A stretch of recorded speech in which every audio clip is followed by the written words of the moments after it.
Abra su Biblia, hermanos, en el estudio que estamos llevando de la segunda carta de Pedro, el capítulo 1, segunda de Pedro 1. Espero que esté bien. Había bastantes amenazas de lluvia por el pueblito donde vivimos nosotros. No llovió, solo tronó, se puso bien negro el cielo, pero no llovió.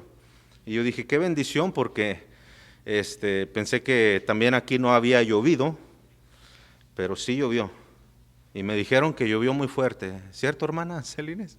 Llovió fuerte por su área, pero por donde estamos nosotros no llovió. Pero bueno, hermanos. Segunda de Pedro, por favor, en esta tarde. El capítulo 1, estamos estudiando los 11 versículos y comenzamos la semana pasada. Les dije que la razón, teniendo mi estudio a diario de la Biblia, uno siempre estudia la Biblia y pues uno como pastor realiza varias notas. Y me llamó mucho la atención, hermano, el verso 3, no hemos llegado allí, pero basé toda esta serie de estudios, estas notas que tomé, que las basé en el versículo 3. Mire lo que dice el verso 3 en segunda de Pedro, capítulo 1, y el verso 3 dice: como todas las cosas que pertenecen a la vida y a la piedad nos han sido dadas por su divino poder. Me quedé yo de verdad muy pensando bastante en este versículo, todo lo que tiene que ver con nuestra vida. Dios quiere involucrarse con todo lo que tiene que ver con nuestra vida. Hermanos, yo les quiero dar un consejo como pastor, y es un buen consejo. Nunca, hermanos, nunca piense que Dios quiere robarle algo de sí. Dios nunca, y yo desgraciadamente le doy testimonio de que yo aprendí años después en la vida cristiana de que Dios sí bendice a aquella persona que le da su corazón a Dios, y por muchos años he tratado, hermanos, de alguna manera de que Dios tenga mi corazón. Lo que quiero decir es de que Dios sea parte de mi vida diaria, en todo lo que hago. Por eso el pasaje del versículo 3, me quedé pensando en esa frase: todo lo que tiene que ver con mi vida. Dios quiere ser parte de todo lo que tiene que ver con mi vida. Y por eso, una vez más, quise tener un estudio de estos 11 versículos, que es toda la idea general del apóstol Pedro en este caso. La carta de segunda de Pedro solo contiene 3 capítulos. El primer capítulo, hermanos, está basado en todo lo que tiene que ver con nuestra vida cristiana, todo lo práctico, nuestro trabajo, nuestra escuela, para las mujeres en casa, su hogar, su propia vida, todo lo que tiene que ver con tu vida. Dios quiere ser parte. Pero estamos haciendo un estudio un poco más detallado, si pudiera decirlo así, acerca de estos 11 versículos, de lo que tiene que ver con la vida. El capítulo 2 habla acerca de los falsos maestros que habían introducido ideas que no eran bíblicas, no eran de Dios. Por ejemplo, de que Cristo ya no vendría. Esa era una de las ideas que usted puede ver, una doctrina que se estaba enseñando aquí en el capítulo 2 y en el capítulo 3 también. Y el capítulo 3 ya nos habla del juicio de Dios, de cómo va a terminar todo este mundo, toda esta creación. Dios especifica en el capítulo 3 cómo va a terminar todo esto, y es muy interesante. Pero una vez más, yo hermano, los miércoles siempre he querido enseñar un tema práctico, siempre he querido que usted, que yo nos llevemos algo a nuestra casa que podamos practicar, ¿verdad? El domingo por la mañana en la escuela dominical de 10 a 11 de la mañana siempre tomamos igual un pasaje bíblico, pero ya hablamos de otras cosas no tan prácticas, ¿verdad? Doctrinas que están ahí, profecías quizás. pero los miércoles yo sí creo que debe de ser un estudio un poco más práctico, familiar, algo que nosotros podamos practicar en nuestra vida diaria. Vamos a ver el versículo 1, que fue donde nos quedamos, simplemente en el verso 1. La semana pasada el apóstol Pedro se identifica a sí mismo de dos formas. En el versículo 1, si va ahí, vamos a ir estudiando verso por verso. No sé dónde vamos a llegar hoy, pero téngame paciencia, por favor. En el versículo 1, retomamos una vez más, dice: Simón Pedro, siervo y apóstol de Jesucristo. Se presenta Pedro como un siervo. La semana pasada hablé acerca de lo que significa la palabra siervo, y hablé un poco acerca del servicio. La palabra siervo significa esclavo por amor, o sea, un esclavo que está agradecido con su Señor. Y fuimos a algunos pasajes. Luego menciona la palabra apóstol, discúlpenme, apóstol. Después de que menciona que Pedro es un siervo, dice también: soy un apóstol. Simón Pedro, siervo y apóstol. Ya la palabra apóstol era necesaria en la carta porque tiene dos significados, o sea, ilustra o tiene la importancia de dos cosas. Una, de que Pedro se menciona a sí mismo como un apóstol, y es importante porque los apóstoles eran los que tenían la autoridad dada por Cristo. Los primeros cristianos adoptaron la idea de que estos 11 hombres, 12 más adelante con el apóstol Pablo, pero estos 11 hombres Cristo los había elegido y les había dado un don especial y único. Por ejemplo, los apóstoles, no cualquier persona podía ser apóstol. Y es bien importante, regáleme su atención un momentito. Déjeme hablarle de lo que algunos de nosotros ya hemos oído en otras ocasiones aquí en la iglesia. Hoy existen, por decirlo así, entre paréntesis, gente que se dice ser apóstol. En el movimiento carismático, en el movimiento, incluso tenemos las iglesias, una corriente, un brazo, por decirlo, del cristianismo, que son las iglesias apostólicas. El problema con las iglesias apostólicas es que las iglesias apostólicas, en primer lugar, son apostólicas porque creen en la doctrina de los apóstoles. Pero ellos creen todavía en la existencia de los apóstoles. Pero hay más congregaciones como los pentecostales, que también hay una rama de los pentecostales que no creen en los apóstoles, pero hay otra rama en los pentecostales que sí cree que hay apóstoles. Los bautistas, iglesias como las nuestras, nuestra iglesia es una iglesia bautista.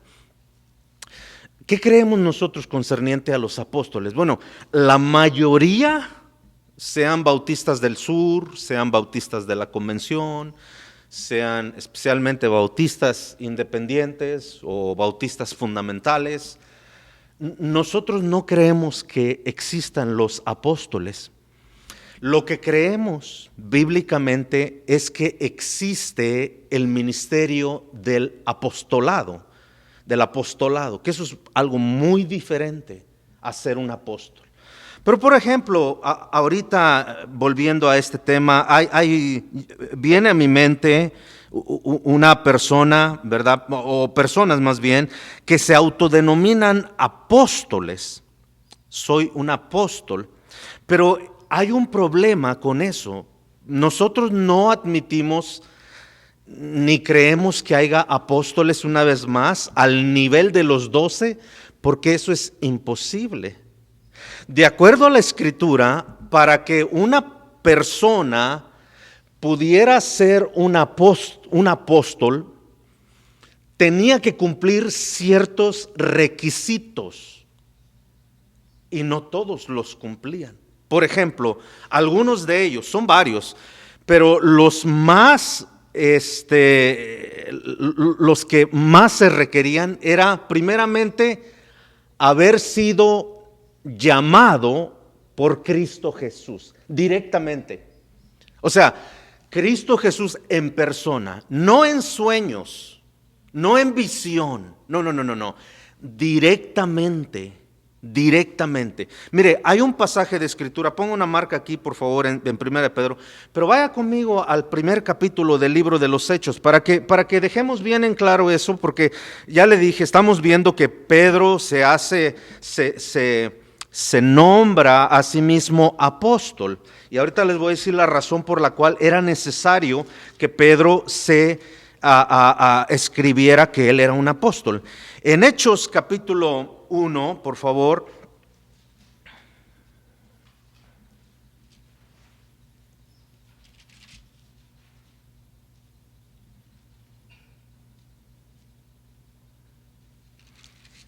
¿Están ahí, hermanos? Hechos 1, por favor. En el verso 12 en adelante, por favor, mire lo que dice. Entonces volvieron a Jerusalén. ¿Quiénes volvieron?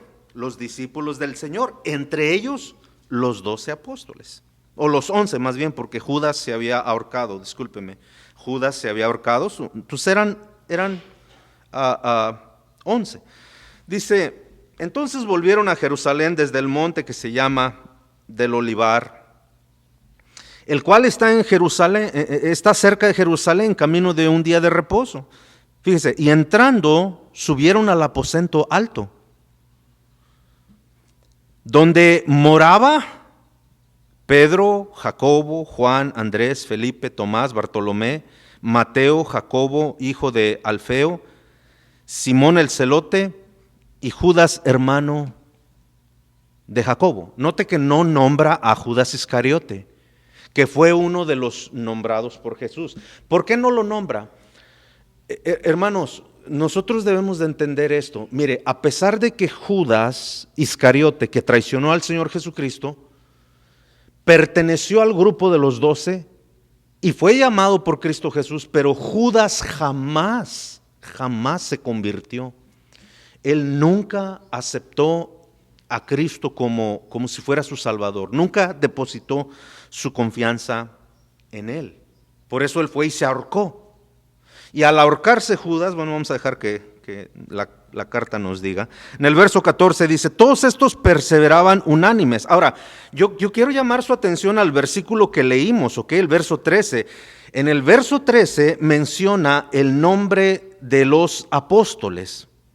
¿Lo puede ver? ¿Lo puede ver? Pero hay un problema ahí, hermanos. La Biblia nos enseña que no solamente ellos eran los únicos que estaban juntos, o sea, que en esta ocasión estaban los 11 solamente. No, había más.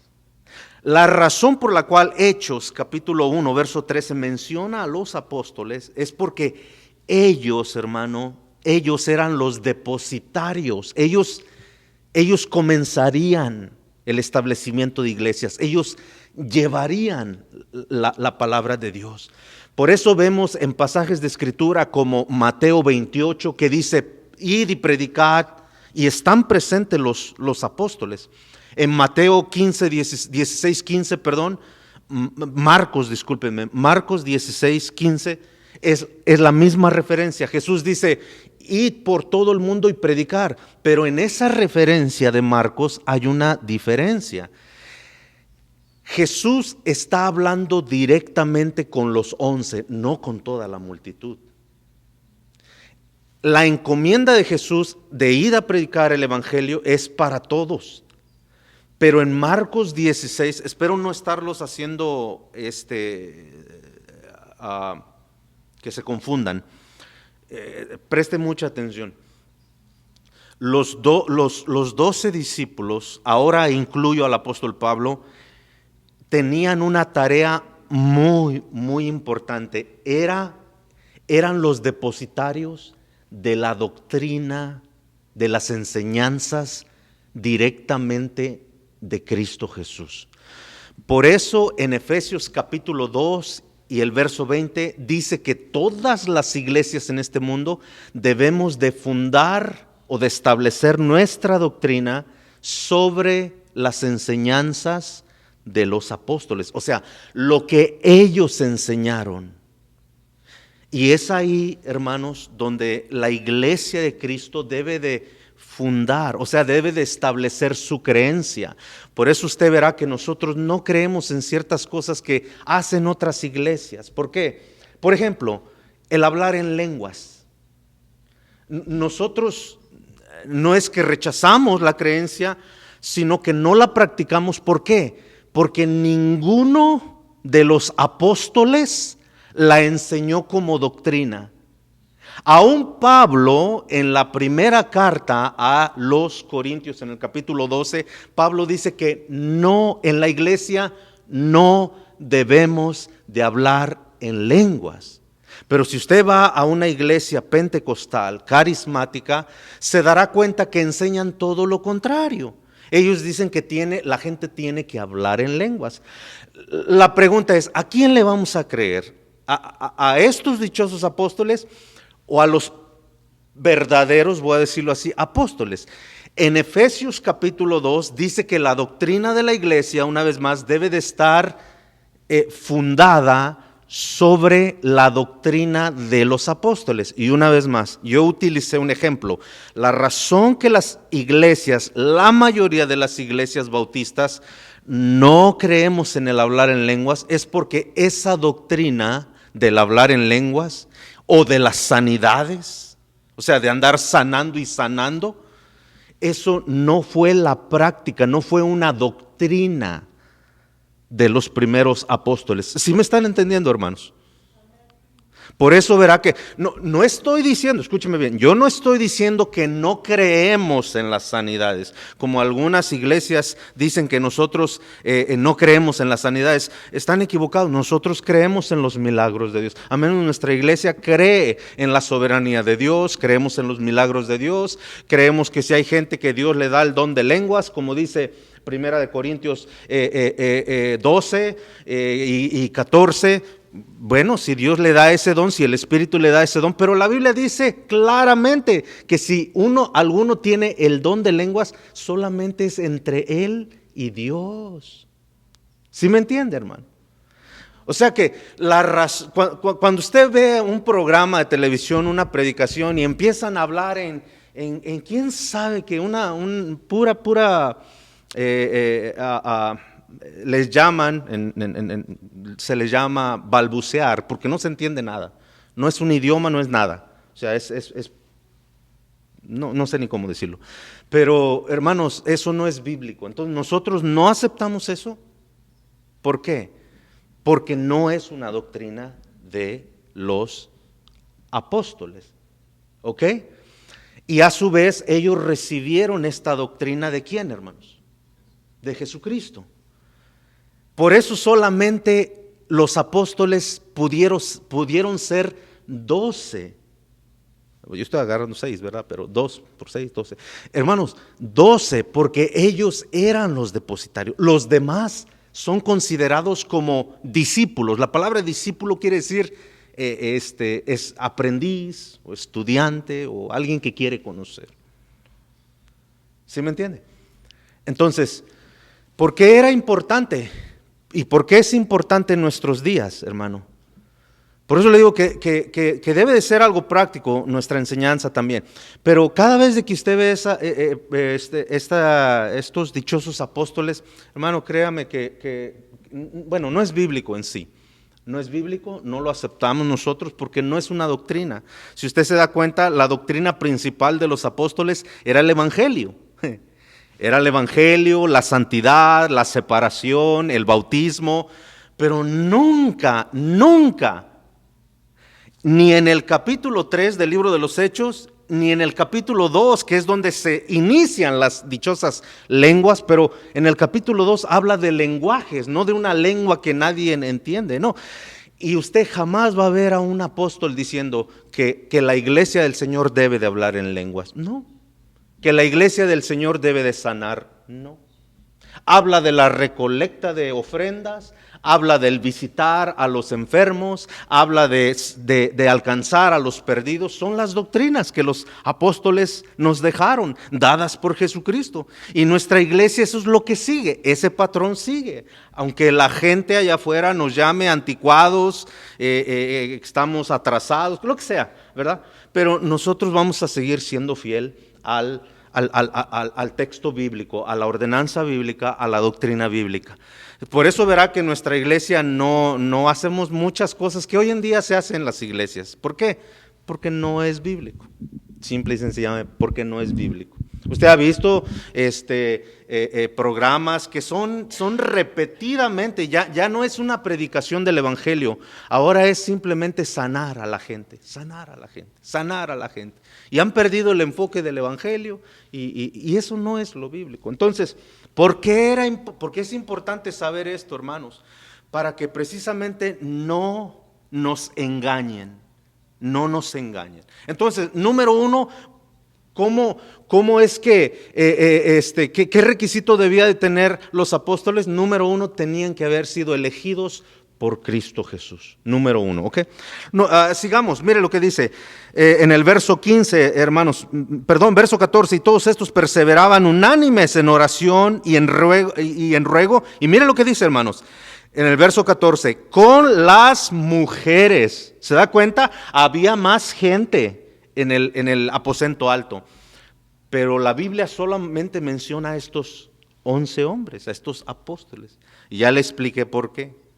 Porque Dios había escogido a estos 12 hombres, incluyendo a Pablo, y ellos iban a ser los que iban a fundar la doctrina del evangelio, de la iglesia del Señor Jesucristo. Note que había mujeres, pero Dios no llamó a ni una de estas mujeres, a pesar de que estaban presentes. Ahora, ese es otro tema, no voy a entrar ahorita ahí, ya lo he comentado en otras ocasiones, más adelante tal vez lo comente, pero mire lo que dice, con todas las mujeres, la mujer es parte del ministerio. Hermano, la iglesia no podría estar completa, o sea, ¿cómo le digo? No estoy diciendo que la mujer es esencial, pero sí estoy diciendo que Dios escogió a la mujer para servir dentro del ministerio. La mujer sirve dentro del ministerio, tiene una gran representación ahí. Por ejemplo, hay mujeres, les llama la Biblia diaconisas. La palabra diácono es en el español es la palabra servidor. Yo soy un servidor de Jesucristo y una mujer también es una servidora. Por eso en nuestra iglesia creemos en el diaconado de la mujer, creemos en la responsabilidad de la mujer, creemos que la mujer debe tomar las cosas de Dios muy en serio, creemos que la mujer debe de dar ejemplo también. ¿Por qué? Porque su responsabilidad es muy grande. Porque tenemos mujeres sirviendo. La mayoría de las iglesias, las que más sirven son las mujeres. Esa es la realidad. Entonces, vemos que tienen, claro, un papel muy, muy importante. Verso 15, mire, dice, en aquellos días Pedro se levantó en medio de los hermanos y los reunidos eran como 120 en número. Ahí está más explícito. Y dijo, varones hermanos, era necesario que se cumpliese la escritura. Note que Pedro está basando, hermanos, se está guiando por la escritura.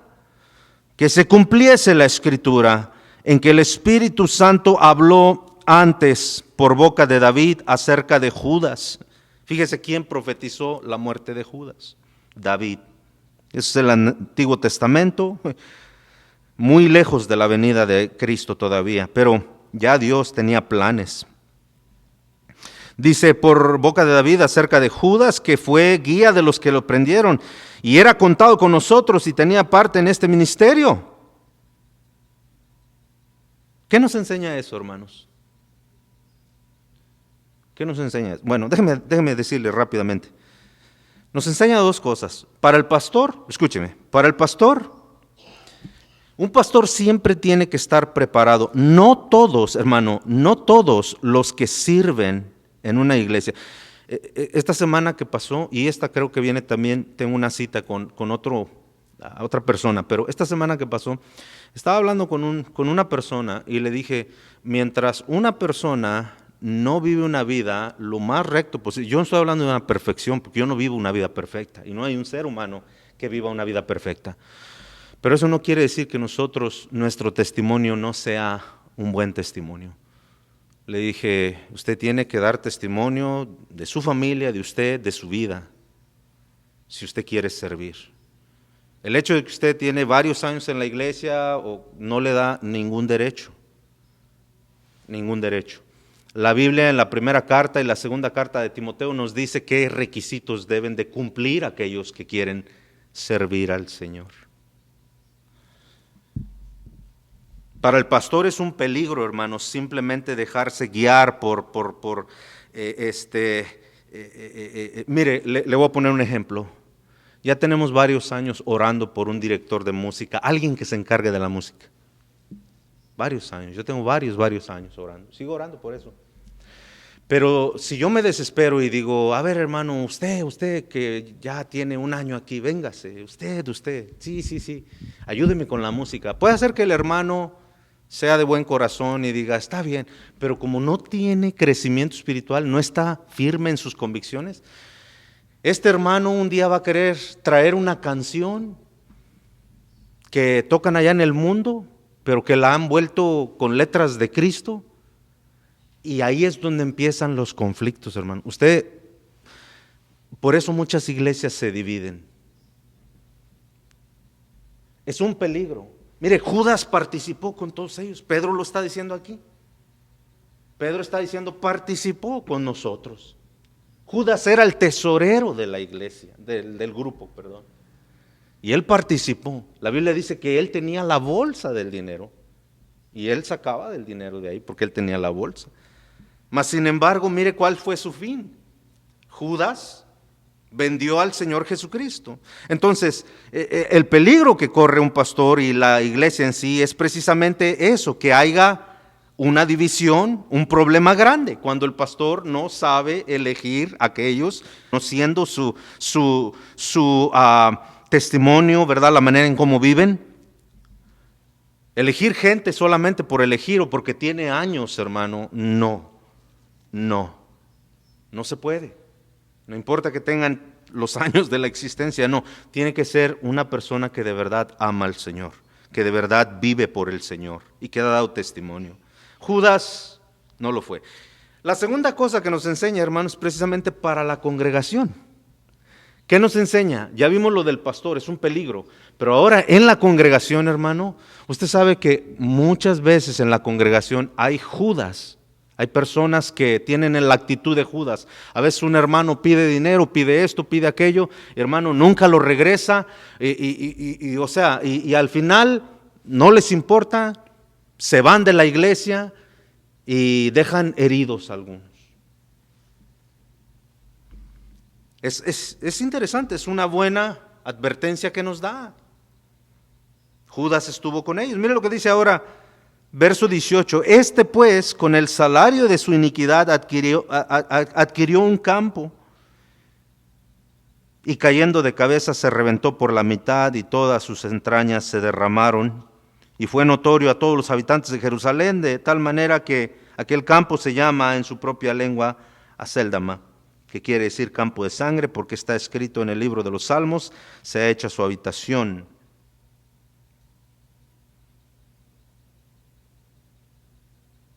Se ha hecho su habitación. Mira lo que dice el verso 12, por favor. 21, discúlpenme. Es necesario, vea, este sigue siendo el mismo Pedro que comenzó a hablar en el verso 15. En el verso 21 dice, es necesario pues que de estos hombres, no de los del verso 13, no de los apóstoles, ¿de quiénes? De los 120 que estaban ahí. ¿Sí me están siguiendo, hermanos? ¿Quién está eligiendo? Pedro. ¿Sí o no? Pedro está haciendo la elección. Dice, es necesario, pues, que de estos hombres que han estado junto con nosotros todo el tiempo que el Señor Jesús entraba y salía. ¿Puede verlo? Cuando Jesús estaba vivo con ellos. Cuando Jesús estaba vivo con ellos. Ese es un requisito para que una persona fuera apóstol. Ahora, la pregunta es, hermano, volviendo al tema de tantas iglesias que creen en el apostolado. Ustedes saben que la iglesia, la religión que ya se ha vuelto una secta en sí, la secta de la luz del mundo, ellos creen que sin un apóstol ellos no pueden ser salvos. Nadie puede ser salvo. Eso es lo que ellos creen. Nadie puede ser salvo sin un apóstol. O sea, el apóstol es el que aboga entre el pecador, entre la congregación y Dios. Pero hay un problema grande con eso, hermanos. Esa es una herejía grande que es digna de ser reprimida y rechazada por cualquiera que se llame cristiano. Eso agrede las Escrituras, porque de acuerdo a la carta de Primera de Timoteo, capítulo 2 y el verso 5, dice que los hijos de Dios tenemos un solo mediador. ¿Quién es el mediador entre Dios y su pueblo? Jesucristo.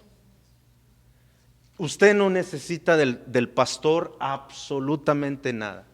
Usted, y pobre de esa gente de la luz del mundo que tienen que necesitar de un hombre adúltero, un hombre pecador, abusivo, y todavía catalogarlo de esa manera, de que él es el que aboga entre Dios y la congregación. Eso es una blasfemia, es blasfemia. Y toda esa gente, desgraciadamente, vive engañada.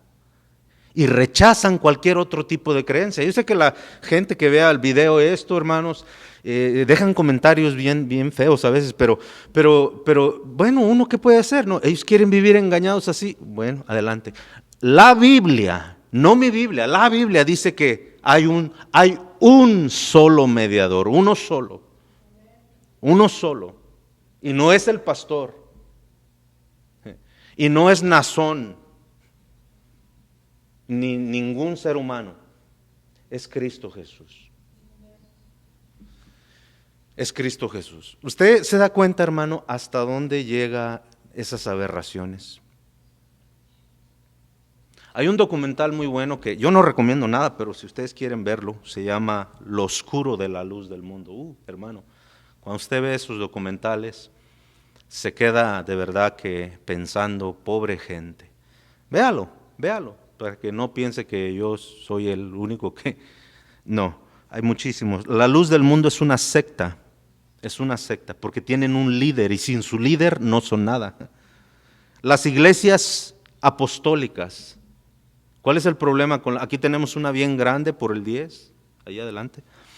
Tenemos la iglesia apostólica de Cristo, le llaman. Pero ¿cuál es el problema con ellos? ¿Por qué un bautista no acepta las enseñanzas de los apostólicos? ¿Por qué?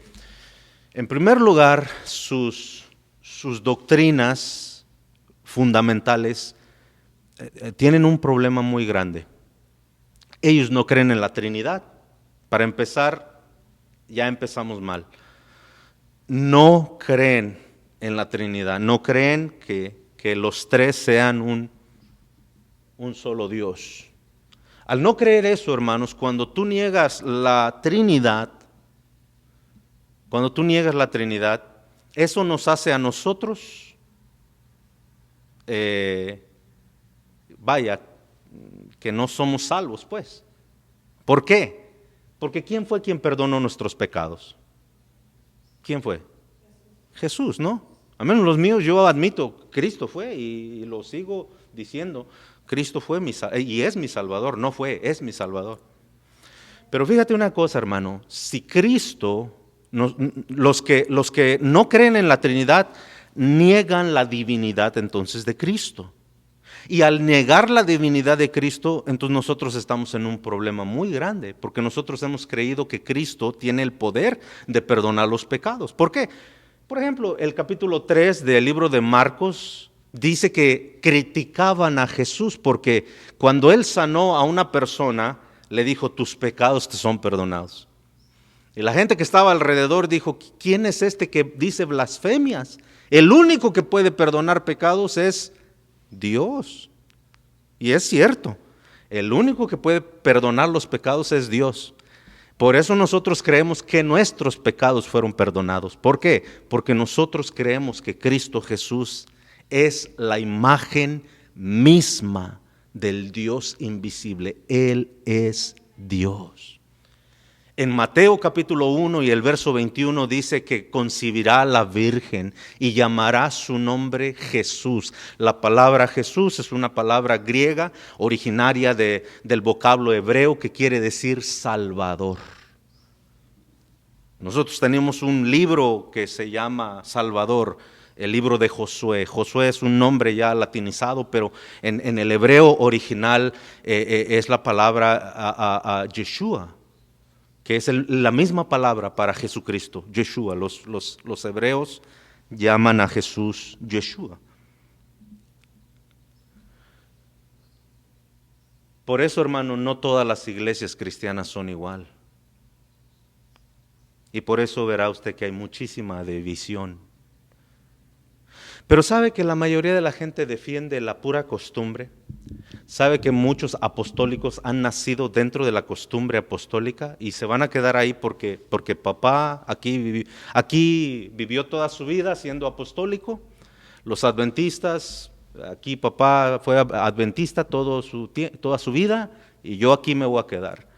Los de la luz del mundo van a seguir siendo de Aarón, Nazón, no de Jesucristo. Ellos no son de Jesús, ni uno de ellos son de Jesucristo. Todos ellos son de Aarón.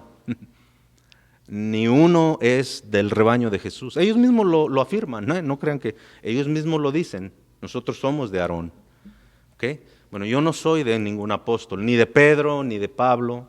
Es más, en la primera carta a los Corintios, en el capítulo 3, hermano, Pablo dice que ¿quién es Pablo? ¿Quién es Apolos? Esa palabra de quién es una palabra de menosprecio. O sea, ¿quiénes son? Pablo está diciendo, ¿quién es Pablo? En la segunda carta a los Corintios, Pablo dice, de los pecadores yo soy, de los más grandes pecadores, yo soy el primero. Pablo, hermano, nada que ver con estos apostolillos de hoy en día, nada que ver.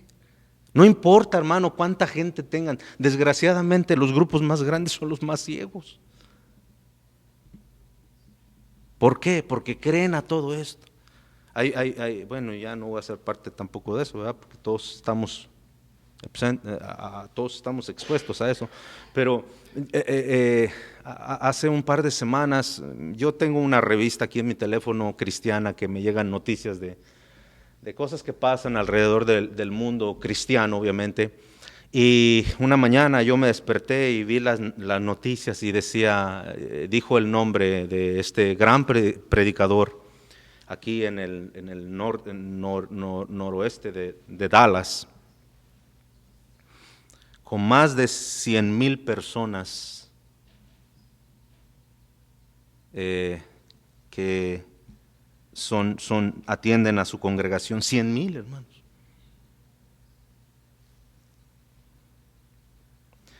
Y tuvo que abandonar el ministerio que comenzó desde los años 80. ¿Por qué?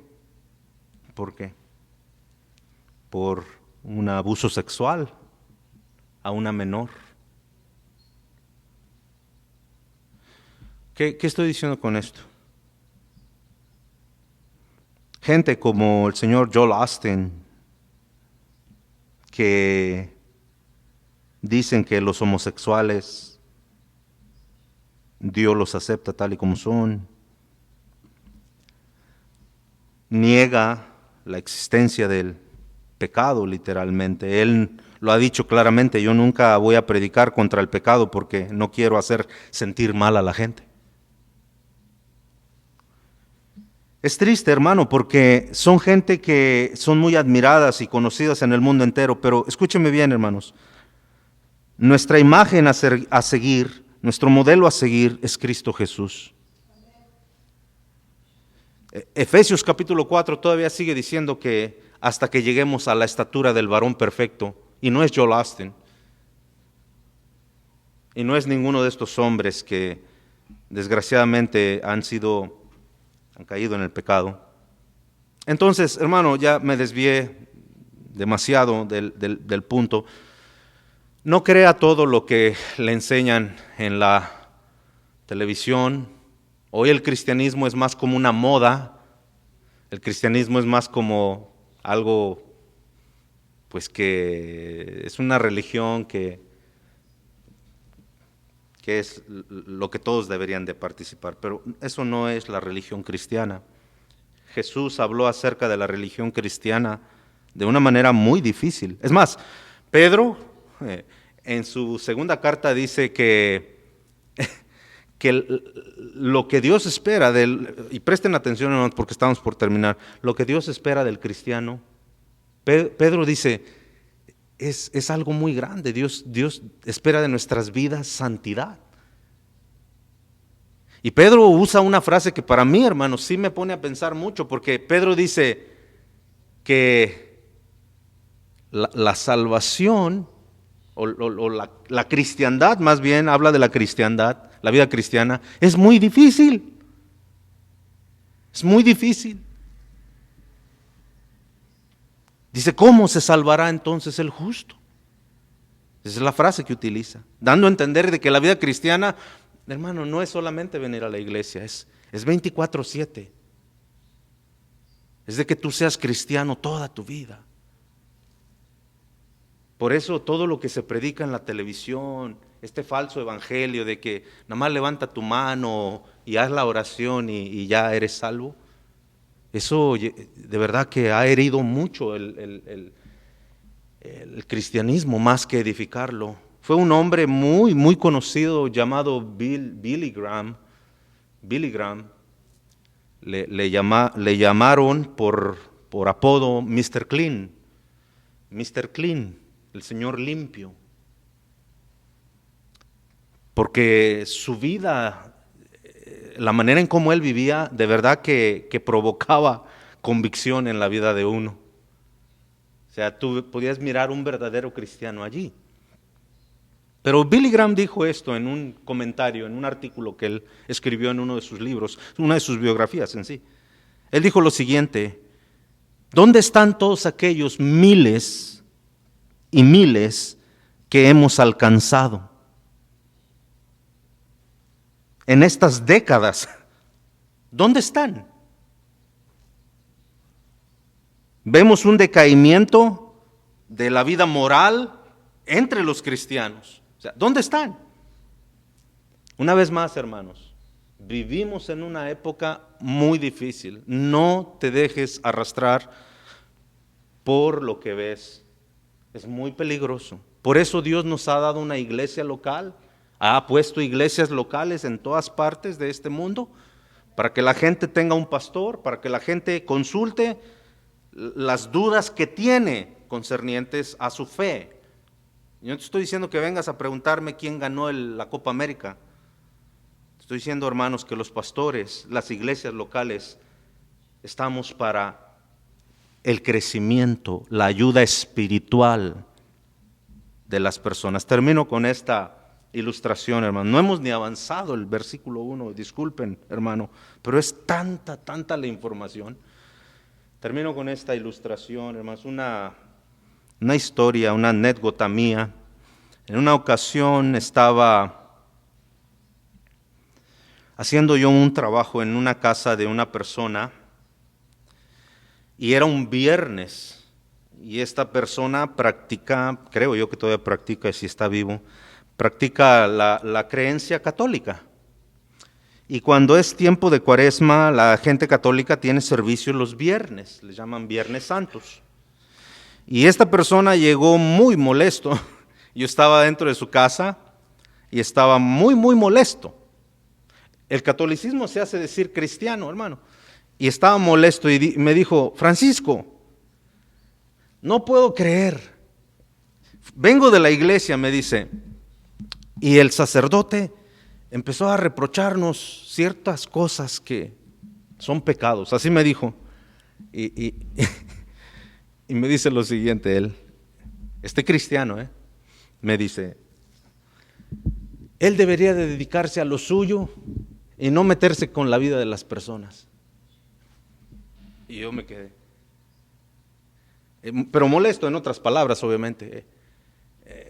Y él dijo así, ningún pastor tiene derecho a reprocharnos lo que nosotros hacemos. Que él haga su trabajo y que nos deje vivir en paz. Molesto me dijo eso. Y yo pude entender rápidamente, hermanos, qué tan fácil es simplemente querer ser parte del cristianismo e ignorar todo su fundamento. Solamente. Hermano, tienes en tus manos un libro precioso. Dios te ha dado bendiciones materiales para que busques la palabra de Dios. Vamos a orar. Señor, gracias por esta tarde. Gracias por la oportunidad, Señor, que me has dado hoy de poder hablar con mis hermanos. Señor, qué difícil realmente es avanzar, pero yo siempre lo he dicho, Señor, tenemos toda la vida para seguir escarbando los tesoros de tu palabra. Yo no sé de mis hermanos en esta tarde cómo llegaron aquí, con qué actitud, con qué propósito. Siempre han sido, Señor, yo los he visto muy atentos. Pero a fin de cuentas, Señor, no es tanto lo que cuenta aquí, sino que lo que hacemos con lo que adquirimos aquí.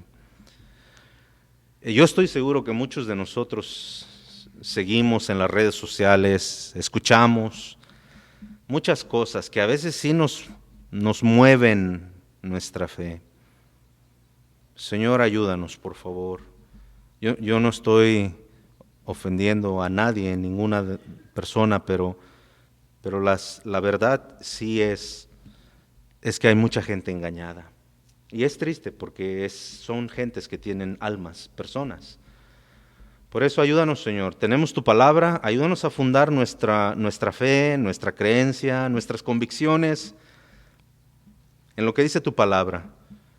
No lo que dice fulano de tal, no en lo que dice, en lo que dice la Escritura. Y si no va de acuerdo a la Escritura, o si no entendemos algunos pasajes, Señor, para eso están los pastores. Para eso pusiste, Señor, pastores sobre tu rebaño, para guiar. Gracias por esta noche, Señor. Tú bendice a cada hermano que vino. Sabemos, Señor, que hay muchas iglesias que promueven este tipo de creencias de apóstoles y todo esto, pero, Señor, hemos visto a través de tu palabra que hay requisitos que esta gente no cumple y no puede cumplir y jamás podrá cumplir. Por eso, Señor, ábrenos los ojos, te lo pido en el nombre de Jesucristo. Aquellos hermanos que van a trabajar el día de mañana, Señor, provee las fuerzas físicas para que puedan estos hermanos levantarse con fuerzas, ir a trabajar, Señor, y reunirnos la próxima oportunidad que nos des. En el nombre de Jesús. Amén. Dios les bendiga, hermanos. Gracias.